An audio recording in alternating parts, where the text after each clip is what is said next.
என் பேர் பழனிசாமிங்க. காவல்துறையிலும் போலீஸாக வேலை பார்க்குறேங்க. அதாவது எடப்பாடி பழனிசாமி மினிஸ்டர் அவரோட வீட்டுக்கு எதிர்த்த வீட்டில் குடியிருக்குங்க. நான் வந்து தாழ்த்தப்பட்ட அதாவது சக்கிலி வகுப்பை சார்ந்தவன், போலீஸாக இருக்கேன். ஒரு அவசர வேலையாக நைட் டியூட்டி முடிச்சுட்டு வீட்டுக்கு போனேங்க. வீட்டுக்கு போகும்போது பையன் உடம்பு முடியலன்னு சொன்னாங்க. அப்போ வந்து பையனை கூட்டிகிட்டு நானே மகனும் வண்டியில் வந்துட்டு இருக்குங்க.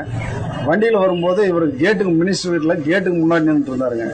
அவசரமாக போகிறதுனால அவரை பார்த்து எப்பவுமே இறங்கி தான் போவாங்க. ஆனால் அன்னைக்கு இறங்கல, அவசரமான்ட்டு உடனே கூப்பிட்டாருங்க, அங்கே வாடான்ட்டு. இல்லைங்க ஒரு அர்ஜென்ட் வேலை, பையனை ஹாஸ்பிட்டல் கூப்பிட்டு போகிறான்னு சொன்னேன். கேட்கலைங்க, உள்ளே வாடான்னு சொல்லிட்டு என்னை வண்டியை கீழே தள்ளி விட்டு என்னைய இழுத்துட்டு போயிட்டாருங்க. உள்ளே கொண்டு போய் மினிஸ்டரோட வீட்டு அந்த தூண்டில் என்னை கட்டி வச்சுட்டாருங்க. கட்டி வச்சு அடிச்சிட்டாருங்க. அடிச்சதுக்கப்புறம் என் பையன் அவர்கிட்ட கெஞ்சி கூத்தாடி கால் விழுந்து கூட்டிகிட்டு வந்தானுங்க. கூட்டிகிட்டு வரோம், அந்த வீடியோ இருக்கு பாருங்க. கூட்டிகிட்டு வந்ததுக்கப்புறமா கூட்டிகிட்டு வரும்போதுமே விடலைங்க. அவருக்கு மேலே என்ன கோவம்னு தெரியல. சக்கிலி போலீஸாக இருக்கிறானே இறங்காம போகிறான்ற ஒரே காரணத்துக்காக இரும்பு பைப்பையே அடிப்பாருங்க. அடிச்சிருக்காரு. ரொம்ப அராஜகம் பண்ணுறாருங்க.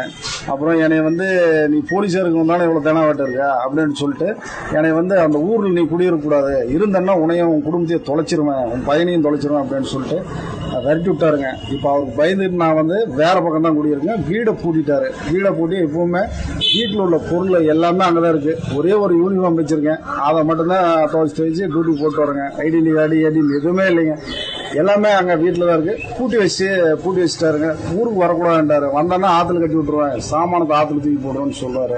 அதெல்லாம் பயந்துட்டு போகலைங்க. அவங்க பெரிய இடம், நம்ம ஏன் அவர்கிட்ட போய் போகணுன்ட்டு நான் போகலைங்க, வேலைக்கு வந்துட்டு இருக்கேன். இப்போ அதே மாதிரி கீழ்ச்சாதி என்னவே அவருக்கு பிடிக்கிறது இல்லையா இருக்குங்க.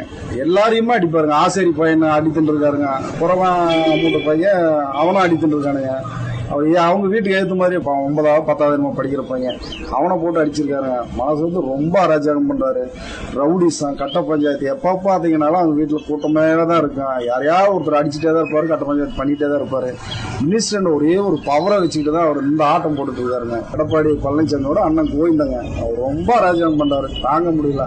ஏதாவது இந்த வீடியோ பாருங்க, ஏதாவது ஒரு நல்லது செய்யுங்க. அதே மாதிரி எனக்கு, என் குடும்பத்துக்கு, என் பையனுக்கு சின்ன கீரல் அல்லது எது நடந்தாலுமே அவருக்கு முழு பொறுப்பும் கோவிந்தன் தான். எடப்பாடி பழனிசாமி கோவிந்தன் தான் பொறுப்புங்க. இதை வந்து நான் ஆதாரபூர்வமாகவே சொல்றேங்க. எல்லாமே எங்கிட்ட இருக்கு. அவர் மேல ஏதாவது ஒன்று செய்யுங்க. அங்க இருக்கு எனக்கு ஒரு போலீஸா இருக்கிற எனக்கே இந்த நிலைமைனா அந்த ஊர்ல இருக்கிற பொது ஜனங்களை நினைச்சு பாருங்க. ரொம்ப டார்ச்சருங்க. அவன் உசுர கையில் பிடிச்சிதான் அந்த ஊர்ல தெரியுறான். ஏதாவது ஒரு நல்லது செய்யுங்க. உங்களுக்கு, எங்களுக்காக இல்லைனாலும் மக்களுக்காக ஏதோ நல்லது செய்யுங்க.